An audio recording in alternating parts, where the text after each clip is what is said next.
வீரா தமிழ் சொந்தங்களுக்கு வணக்கம். இன்றைய தினமும் இலங்கை தொடர்பான சில செய்திகளோடு உங்களை சந்திப்பதில் மகிழ்ச்சி அடைகிறேன். முக்கியமாக தேர்தல் அறிவிக்கப்பட்டிருக்கின்றது இன்றைய தினம். குறிப்பாக மே மாதம் 6ஆம் தேதி உள்ளூராட்சி மன்றங்களுக்கான தேர்தல் நடைபெறும் என்று தேர்தல் ஆணைக்குழு அறிவித்திருக்கின்றது. இந்த அறிவிப்பினை அடுத்து முதல் நாளே தேர்தல் தொடர்பான விடயங்கள் சூடுபிடித்திருக்கின்றன. குறிப்பாக இன்றைய தினம் பார்த்தீர்களாக இருந்தால் தேர்தல் வேட்பு மனுக்களை தாக்கல் செய்கின்ற இறுதி நாள் இன்றைய தினம். இன்று நண்பர்களோடு வேட்புமனுக்களை தாக்கல் செய்கின்ற அந்த நிகழ்வு நிறைவடைந்திருக்கின்றது. இதன்படி வேட்புமனுக்கள் எந்தெந்த கட்சிகளது எந்தெந்த சுயேட்சை குழுக்களது வேட்புமனுக்கள் ஏற்றுக்கொள்ளப்பட்டன என்பது தொடர்பாக அறிவிக்கப்பட்டிருக்கின்றது. இதில் முக்கியமாக பார்த்தால் யாழ்ப்பாணத்தில் சில முக்கியமான அரசியல் கட்சிகளதும் அதேபோல் எதிர்பார்க்கப்பட்ட சில சுயேட்சை குழுக்களதும் வேட்புமனுக்கள் நிராகரிக்கப்பட்டிருக்கின்றன. யாழ்ப்பாணத்தில் இருக்கக்கூடிய 17 உள்ளூராட்சி சபைகளிலும் ஏற்றுக்கொள்ளப்பட்ட கட்சிகளாக மூன்று கட்சிகள் தான் இருக்கின்றன. ஆகவே இது ஒரு மும்முனை போட்டியாக இருக்க போவதாக பலரும் சொல்லுகின்றார்கள். குறிப்பாக ஈழ மக்கள் ஜனநாயக கட்சி என்று சொல்லுகின்ற இபிடிபி கட்சியினது வேட்புமனுவும், அதேபோல் இலங்கை தமிழரசு கட்சியினது வேட்புமனுவும், அதேபோல் ஆளும் தேசிய மக்கள் சக்தியினது வேட்புமனுவும் என்று இந்த 3 கட்சிகளது வேட்புமனுக்களும் தான் யாழ்ப்பாணத்தில் இருக்கக்கூடிய 17 உள்ளூராட்சி சபைகளிலும் ஏற்றுக்கொள்ளப்பட்டதாக இருக்கிறது. இது ஒரு சூடு பிடிக்கக்கூடிய ஒரு முக்கியமான செய்தியாக சென்று கொண்டிருக்கின்றது. பார்த்தீர்களாக இருந்தால் நாடாளுமன்ற உறுப்பினர் ராமநாதன் அர்ச்சுனாவின் சுயேட்சை குழு ஊசி சின்னத்தில் போட்டியிடக்கூடிய சுயேட்சை குழுவினது வேட்புமனுக்கள் கூட சில இடங்களில் நிராகரிக்கப்பட்டிருந்தது. அதிலும் குறிப்பாக பார்த்தால் அவருக்கு கடந்த நாடாளுமன்ற தேர்தலில் அதிகமான வாக்குகள் கிடைக்கப்பெற்ற சாவகச்சேரி தொகுதியை குறித்து காட்டக்கூடிய இரண்டு சபைகள், குறிப்பாக சாவகச்சேரி நகர சபை, அதேபோல் சாவகச்சேரி பிரதேச சபை ஆகியவற்றில் சாவகச்சேரி நகர சபையில் இவருக்குரிய அந்த வேட்பு மனுக்கள் நிராகரிக்கப்பட்டிருக்கின்றது. அதேபோல் யாழ்ப்பாணம் மாநகர சபையில் கூட இவருக்குரிய வேட்புமனு இவரது கட்சிக்குரிய வேட்புமனு நிராகரிக்கப்பட்டிருக்கின்றது. அதேபோல் யாழ்ப்பாணம் மாநகர சபையில் பார்த்தால் தமிழ் மக்கள் கூட்டணி, அதேபோல் ஜனநாயக தமிழ் தேசிய கூட்டணி, உங்களுக்கு தெரியும், சங்கு சின்னத்தில் கடந்த நாடாளுமன்ற தேர்தலில் போட்டியிருந்தார்கள். இதில் டெலோ இபிஆர் லெப்ட் போன்ற கட்சிகள் இதில் இணைந்திருந்தன.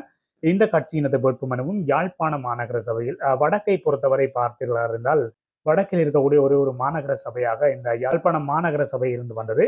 அதேபோல் இந்த முறை வவுனியா மாநகர சபையும் இந்த தேர்தலில் இணைகின்றது.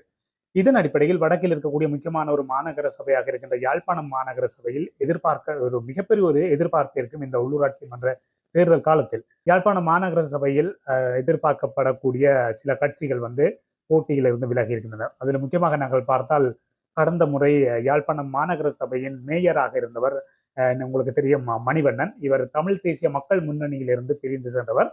இவர் கடந்த மாநகர சபையில் முதல்வராக இருந்தார். இம்முறை அவரது கட்சி, அவர் போட்டியிடுவதாக அறிவிக்கப்பட்ட கட்சி இம்முறை அந்த வேட்புமனு தாக்கல் செய்வதிலிருந்து அவர்களது வேட்புமனு நிராகரிக்கப்பட்டிருக்கின்றது. அதேபோல் சங்கு சின்னத்தின் வேட்புமனு நிராகரிக்கப்பட்டிருந்தது. அதேபோல் ராமநாதன் அர்ச்சுனாவின் ஊசி சின்னத்தை அடிப்படையாக வைத்து இயங்கக்கூடிய சுரேந்திரன் கௌசல்யா தலைமையில் போட்டியிடவிருந்த அந்த அணியின் வேட்புமனு நிராகரிக்கப்பட்டிருந்தது. இவர்கள் கையெழுத்து வைப்பதில் சில பிரச்சனைகள் இருந்ததால் இவர்களது வேட்புமனு நிராகரிக்கப்பட்டிருக்கின்றது. அதேபோல் மேலும் சில காரணங்கள் சொல்லப்படுகின்றது. முக்கியமாக இந்த முறை இந்த பிறப்பத்தாட்சி பத்திரம் உறுதிப்படுத்தப்பட்ட ஒரு ஒரிஜினல் ஆவணமாக இருக்க வேண்டும் என்ற ஒரு நிலைமை இருந்தது. தேர்தல்கள் ஆணைக்குழுவினால் இது தொடர்பான சர்க்குலர் கூட கடந்த 16ஆம் தேதி சுற்றறிக்கை கடந்த 16ஆம் தேதி வெளியிடப்பட்டிருந்தது. அதில் சில விடயங்கள் மிக தெளிவாக சுட்டிக்காட்டப்பட்டிருக்கின்றன. அந்த விடயங்களை தவறவிட்ட கட்சிகளும் சுயேட்சை குழுக்களும் தான் இந்த யாழ்ப்பாணத்தில் இருக்கக்கூடிய சில சபைகளில் தங்களுக்குரிய அந்த வேட்புமனு தாக்கலில் இருந்து நிராகரிக்கப்பட்டிருக்கின்றன. அது தொடர்பாக நாங்கள் பார்க்கலாம். அதற்கு முன்னதாக வேட்புமனுக்கள் நிராகரிக்கப்பட்ட கட்சிகள் உயர் நீதிமன்றத்தை நாட உள்ளதாக அறிவித்திருக்கின்றன. ஜனநாயக தமிழ் தேசிய கூட்டமைப்பின் பங்காளி கட்சிகளில் ஒன்றாக இருக்கக்கூடிய இபிஆர் தலைவர் சுரேஷ் பிரேமச்சந்திரன் இன்றைய தினம் ஊடகங்களை சந்தித்து கருத்து வெளியிட்ட போது இந்த விடயத்தினை குறிப்பிட்டிருக்கிறார். தாம் இது தொடர்பாக உயர் நீதிமன்றத்தை நாட உள்ளதாக குறிப்பிட்டிருக்கிறார். இதில் அவர் முக்கியமாக சுட்டிக்காட்டப்பட்ட விடயம் என்னவென்றால் இந்த பிறப்பத்தாட்சி பத்திரம் தொடர்பான பிரச்சனையில் தான் தங்கள் வேட்பாளர்களது பல வேட்புமனுக்கள் நிராகரிக்கப்பட்டிருப்பதாக அவர் கூறியிருந்தார். இது ஒரு முறையற்ற ஒரு விடயம் என்று குறிப்பிட்டிருந்தார். அதுவும் மட்டுமல்லாமல் இந்த சர்க்குலர்களை கடந்த காலங்களில் ஆரம்பத்தில் இருந்த சுற்றறிக்கைகளை விட கடைசி நேரத்தில் வெளியிடப்பட்ட சில சுற்றறிக்கைகளால் தான் இந்த குழப்பகரமான நிலைமை இருந்ததாக அவர் கூறுகின்றார். இருந்தாலும் பொதுமக்கள் பலர் கூட இதனை விமர்சிக்கின்றார்கள். இந்த வேட்பு மனுக்களை சரியாக நிரப்பிக் கொடுக்க தெரியாதவர்களா மக்களது பிரதிநிதிகளாக நாளை வரப்போகின்றார்கள் என்கின்ற ஒரு பொதுவான விமர்சனமும் சமூக வலைத்தள மட்டத்தில் எழுந்திருக்கின்றது. பார்ப்போம் இது தொடர்பாக அவர்கள் நீதிமன்றத்தை நாடப்போகின்றார்கள் என்று சொல்லப்படுகின்றது. சரி, இந்த சுரேஷ் பிரேமச்சந்திரன் இது தொடர்பாக என்ன குறிப்பிட்டார் என்பதை நாங்கள் இந்த வீடியோவில் பார்க்கலாம். அதன் பின்னர் தேர்தல்கள் ஆணைக்குழு இந்த வேட்பு மனுக்கள் தொடர்பாக என்னென்ன நிபந்தனைகளை விதித்திருந்தது, கடைசியாக வெளிவந்த சுற்றறிக்கையில் என்ன நிபந்தனைகளை விதித்திருந்தது என்பது தொடர்பாகவும் நாங்கள் பார்க்கலாம். முதலில் அந்த வீடியோவினை பார்த்துவிட்டு நாங்கள் இந்த இது தொடர்பாக பார்க்கலாம். ஜனநாயக தமிழ் தேசிய கூட்டணியை பொறுத்தவரையில் நாங்கள் யாழ்ப்பாணம் மாவட்டத்தில் 2 இடங்களை தவிர அனைத்து இடங்களுக்கும் நாங்கள் வேட்புமனுக்கள் தாக்கல் செய்திருந்தோம். இதுவரை அவர்கள் குறிப்பிட்ட 9 சபைகளில் பருத்தித்துறை, சாவகச்சேரி சவிந்த 7 இடங்களிலும் நாங்கள் நிராகரிக்கப்பட்டதாக சொல்கிறார்கள். நாங்கள் மாத்திரமல்ல, பல சுயேட்சை குழுக்களும் பல கட்சிகளும் கூட ஒரே காரணத்துக்காக நிராகரிக்கப்பட்டிருக்கிறது. அதில் முக்கியமாக அவர்கள் சொல்லக்கூடிய விஷயம் என்னவென்றால், இந்த இளைஞர்கள் சம்பந்தமான பர்த் சர்டிஃபிகேட் பிறப்பு சான்றிதழ் இங்கே இருக்கக்கூடிய பிறப்பு சான்றிதழ் டிஸ்ட்ரிக்ட் டைரக்டர் அவர்களால் அது உறுதிப்படுத்தப்படும் சகல பிறப்பு சான்றிதழ்களும் அவரால் உறுதிப்படுத்தப்பட்டுத்தான் கொடுக்கப்படுகின்றது. அதனுடைய போட்டோ பிரதியைத்தான் நாங்கள் கொடுக்கின்றோம். ஆகவே அந்த போட்டோ பிரதியில் இங்கே இருக்கக்கூடிய என்னென்னு சொல்லுவது பிறப்பு சான்றிதழ் தரக்கூடிய அந்த கந்தோரில் அது உறுதிப்படுத்தப்பட்டுத்தான் கொடுக்கப்படுகிறது. அதனுடைய போட்டோ பிரதியில் அந்த உறுதிப்படுத்தல் இருக்கிறது. அது இருந்தும் கூட அவர்கள் அதனை நிராகரிக்கிறார்கள், ஒரிஜினலாக இல்லை என்று அது சொல்லப்படுகிறது. நாங்கள் அனைத்து தேவையான அளவுக்கு இளைஞர்களை கொடுத்திருக்கிறோம், அனைத்து இளைஞர்களுக்குமான பிறப்பு சான்றிதழ் கொடுத்திருக்கிறோம். அது மாத்திரமல்லாமல் எங்களுக்கு ஐடென்டி கார்டு கொடுத்திருக்கிறோம். அந்த பிறப்பு சான்றிதழிலும் ஐடென்டி கார்டிலும் பார்த்தீங்கன்னு சொன்னா, உதாரணத்துக்கு 90 91 ஆண்டு 2லும் பார்த்தால் நிச்சயமாக தெரியும், எல்லோருக்கும் தெரியும். பிறப்பு சான்றிதழிலும் இருக்கக்கூடிய 91 ஆண்டு என்று சொல்லி சொன்னால், ஐடென்டி கார்டிலும் அது 91 ஆண்டில் தான் ஆரம்பிக்கின்றது. ஆகவே இலகுவாக இவர்கள் இதனை செய்திருக்க முடியும். அது மாத்திரமல்ல, நாங்கள் கொடுத்த பிரதிகள் அனைத்திலும் ஜேபி அதனை அப்ரூவ் பண்ணி அவர் சைன் பண்ணித்தான் நாங்கள் இதனை கொடுத்திருக்கிறோம். அப்படி கொடுக்கப்பட்டும் கூட அது நிராகரிக்கப்பட்டிருக்கிறது. ஜேபி அதனை அவர் சைன் பண்ணது பிழை என்று சொன்னால், ஜேபியை என்ன காரணத்துக்காக நாங்கள் வைத்திருக்கிறோம் என்ற ஒரு கேள்வியும் எழுகின்றது.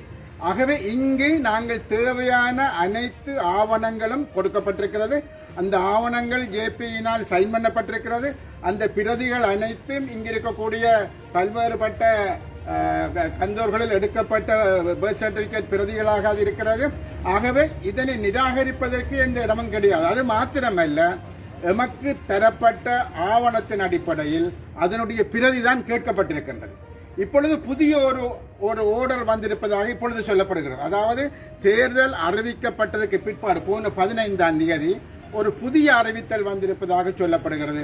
அந்த புதிய அறிவித்தல் கூட என்னவென்று சொல்லி சொன்னால், இந்த ஒவ்வொரு ஏஜி ஆபீஸிலையும் இப்பொழுது இந்த பர்த் சர்டிபிகேட் எடுக்கலாம் தானே, அது அவர்களால் அப்ரூவ் பண்ணி தர வேண்டும் என்று சொல்லப்பட்டதாக சொல்லப்படுகிறது. இருந்தாலும் கூட அனைத்து பர்த் சர்டிபிகேட்டும் அதனுடைய போட்டோ பிரதிகள் அவ்வாறு தான் இருக்கிறது என்பதுதான் நிதர்சனமான உண்மை.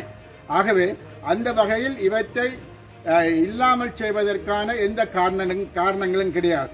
எங்களை பொறுத்தவரையில் வெறுமனே ஜனநாயக தமிழ் தேசிய கூட்டணி வேறு கட்சிகளாக இருக்கலாம், இவர்கள் எல்லோரையும் ஒவ்வொரு கட்டிவிட்டு ஓரிரு கட்சிகளை, முக்கியமாக ஆளுங்கட்சி என்பிபி போன்ற கட்சிகளை வைத்துக் கொண்டு உள்ளூராட்சி சபைகளை இவர்கள் நடத்துவதற்கு யோசிக்கிறார்கள் என்ற ஐயம் எங்கள் எல்லோருக்கும் விளைகின்றது.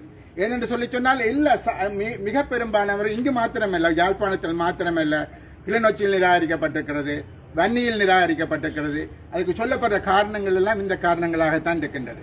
ஆகவே தேர்தல் ஆணையாளர் தான் விரும்பி அவர் இந்த விடயங்களை மாற்றிக் கொண்டிருக்க முடியாது. தேர்தல் அனௌன்ஸ் பண்ணதுக்கு பிற்பாடு அவர் இவ்வாறு புதிய புதிய விஷயங்களை சொல்வாராக இருந்தால், அதுக்கிடையில் நாங்கள் பல வேலைகளை செய்துவிட்டோம். பல பேருடைய பர்த் சர்டிபிகேட் எடுத்து விட்டோம், பல பேரிடம் கையெழுத்து வேண்டி விட்டோம். இவை எல்லாம் நடந்ததுக்கு பிற்பாடு போன 15ஆம் தேதி ஒரு புதிய சர்க்குலர் அனுப்புவதாக இருந்தால் அதை எவ்வாறு ஏற்றுக்கொள்ள முடியும்? தேர்தலுக்கு முன்பாக இவை சொல்லப்பட்டிருக்க வேண்டும். ஆனால் அவ்வாறு இல்லை.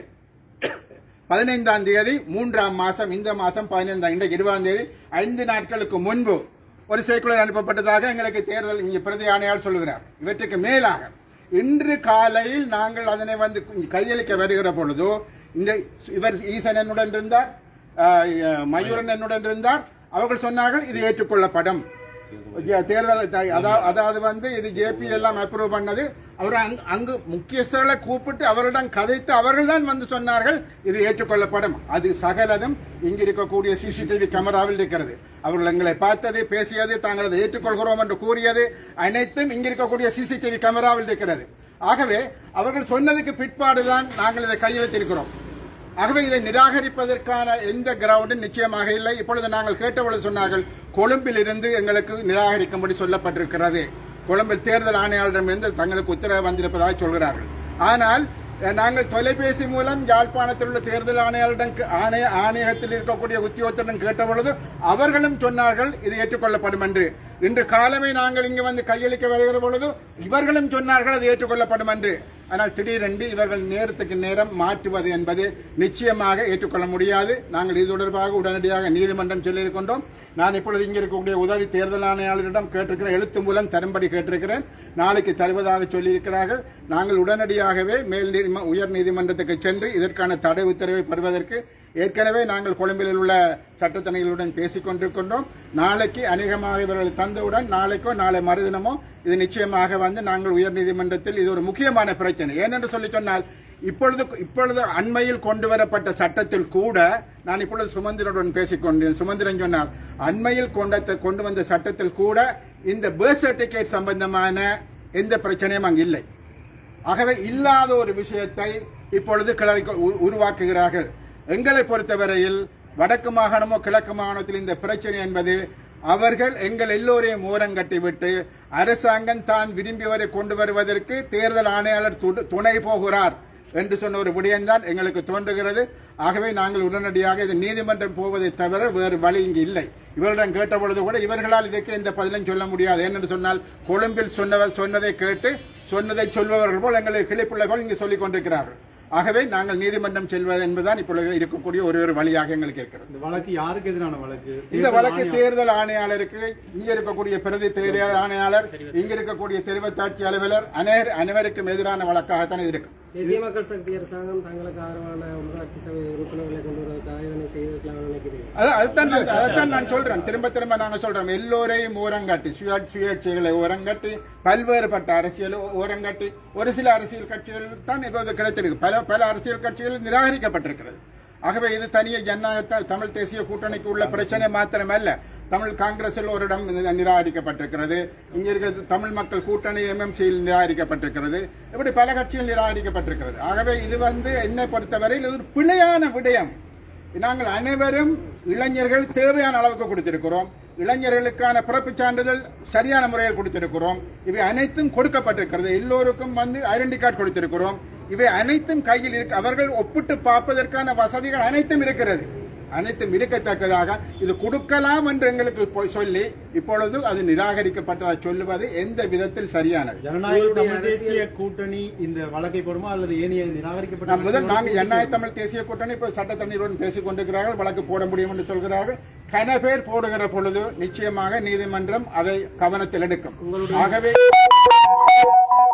நாங்கள் ஒரு கட்சியாக அதனை செய்கின்றோம். ஏனைய கட்சிகள், ஏனைய சுயேட்சை குழுக்களும் கூட இவர்களுடன்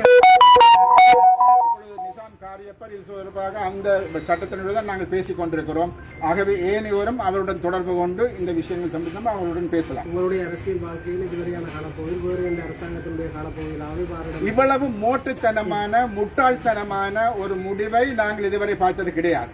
ஏனென்று சொல்லி சொன்னால் இங்கு அதாவது வந்து உங்களுக்கு ஒரு இளைஞன் தான், அவர்கள் சொன்ன 18 வயசுக்கும் 35 வயசுக்கும் இடைப்பட்ட இளைஞன் தான் என்று நிரூபிப்பதற்கான சகல ஆவணங்களும் இருக்கிறது.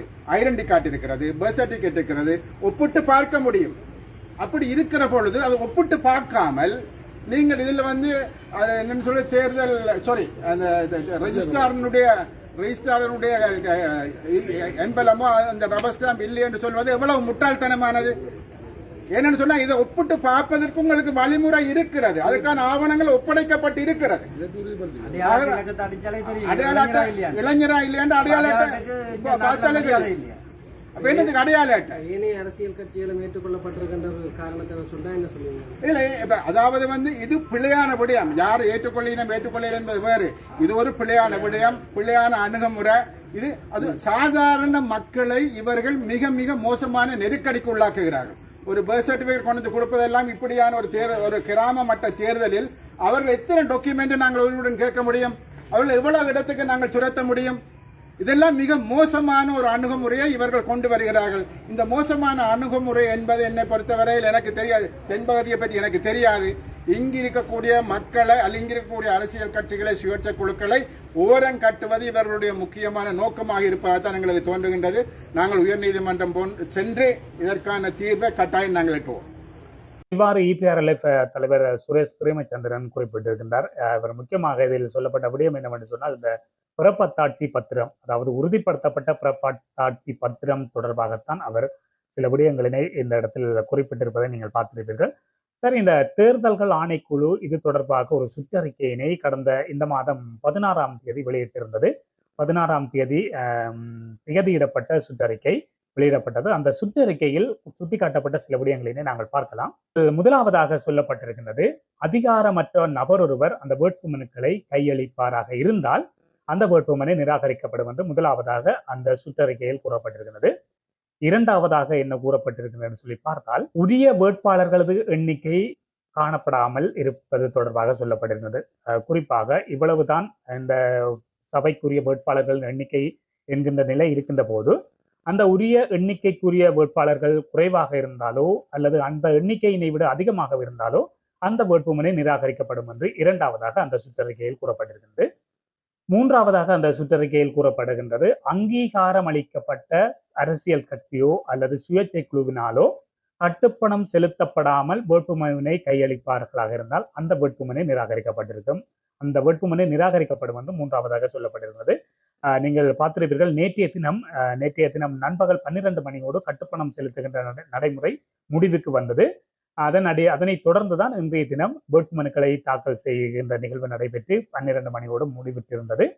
அதன் அடிப்படையில் தான் அந்த மூன்றாவதாக சொல்லப்பட்டிருக்கின்றது. நான்காவதாக இந்த விடயத்தில் சொல்லப்பட்டிருக்கின்றது என்னவென்று சொன்னால், ஒரு கட்சி தலைவரால் அல்லது ஒரு கட்சியின் பொதுச் செயலாளரினால் அல்லது ஒரு சுயேட்சை குழுவின் தலைவரினால் கையொப்பமிடாமல் அந்த வேட்புமனு சமர்ப்பிக்கப்படுமாக இருந்தால் அந்த வேட்புமனு நிராகரிக்கப்படும் என்று நான்காவதாக சொல்லப்பட்டிருக்கின்றது. ஐந்தாவதாக சொல்லப்பட்டிருக்கின்றது, ஒரு வேட்புமனுவில் கட்சி தலைவர், அதாவது கட்சியின் பொதுச் செயலாளர் அல்லது ஒரு சுயேட்சை குழுவின் தலைவர் ஆகியோரது கையொப்பங்கள் ஒரு சமாதான நீதவானால் அல்லது பிரசித்த நொத்தாரிசு ஒருவரினால் உறுதிப்படுத்தப்பட வேண்டும், ஒரு சான்றாதாரம் அளிக்கப்பட வேண்டும். அவ்வாறு அளிக்கப்படாமல் அந்த வேட்புமனு வெறும் கட்சி தலைவரதோ அல்லது ஒரு சுயேட்சை குழுவின் தலைவரதோ கையொப்பத்தோடு அந்த வேட்புமனு தாக்கல் செய்யப்படுமாக இருந்தால் அந்த வேட்புமனு நிராகரிக்கப்படும் என்று சொல்லப்பட்டிருக்கிறது. ஆறாவதாக சொல்லப்பட்டிருக்கிறது, இந்த உள்ளூராட்சி சபை தேர்தலுக்கு உரிய இளம் வேட்பாளர்களது எண்ணிக்கையும் உரிய பெண் வேட்பாளர்களது எண்ணிக்கையும் உள்ளடங்காமல் இருக்குமாக இருந்தால் அந்த வேட்புமனு நிராகரிக்கப்படும் என்று சொல்லப்பட்டிருக்கிறது.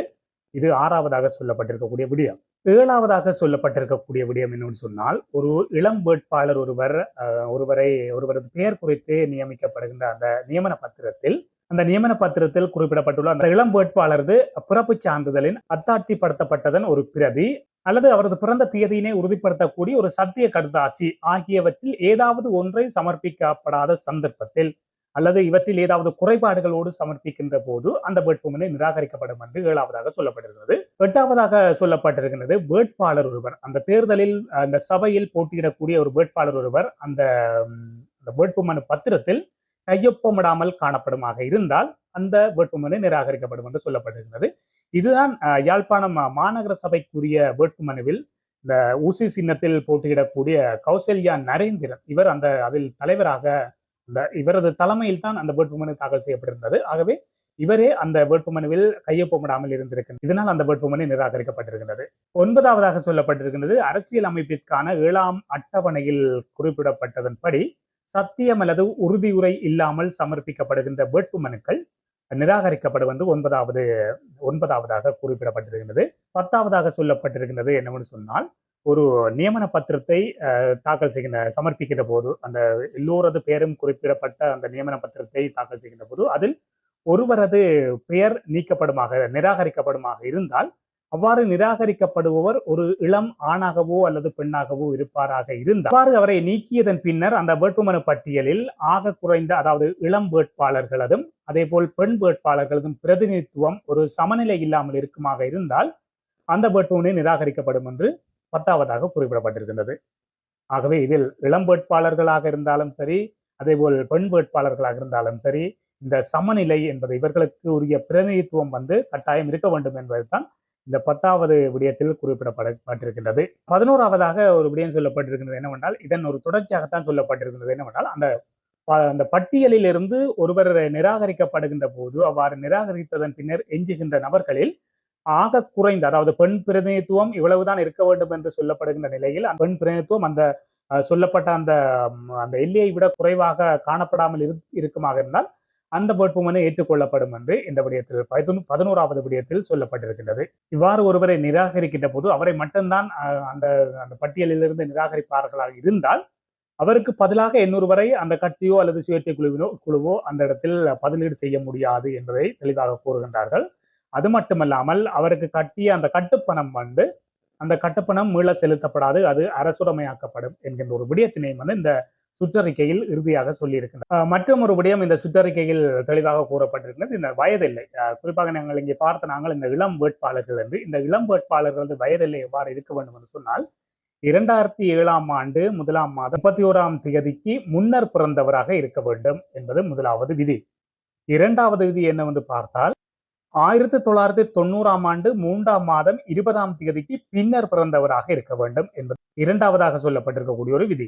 3வதாக சொல்லப்பட்டிருக்கக்கூடிய விதி என்னவென்று சொன்னால், இன்றைய தினம், அதாவது 2025ஆம் ஆண்டு 3ஆம் மாதம் 20ஆம் தேதி ஆகிய இன்றைய தினம் 35 வயதுக்கு மேற்படாத ஒருவராகவும் இருக்க வேண்டும். ஆகவே இந்த 35 வயதுக்கு மேற்பட்டவராக இருந்தால் அவர் ஒரு இளம் வேட்பாளராக கருதப்பட மாட்டார் என்கின்ற ஒரு விடயத்தினையும் இந்த இடத்தில் சொல்லப்பட்டிருந்தது. ஆகவே இந்த உள்ளூராட்சி மன்றங்களில் இந்த வேட்பாளர்களை பட்டியலிட்டு சமர்ப்பிக்கின்ற இந்த நியமன பத்திரத்தில் கட்டாயம் இளம் வேட்பாளர்கள் இருக்க வேண்டும், அதேபோல் பெண் பிரதிநிதித்துவமும் அந்த பட்டியலில் இருக்க வேண்டும் என்பதைத்தான் தேர்தல்கள் ஆணைக்குழு மிக தெளிவாக இந்த சுற்றறிக்கையில் கூறியிருக்கிறது. அதுவும் 16ஆம் தேதி வெளியிடப்பட்டிருக்கிறது.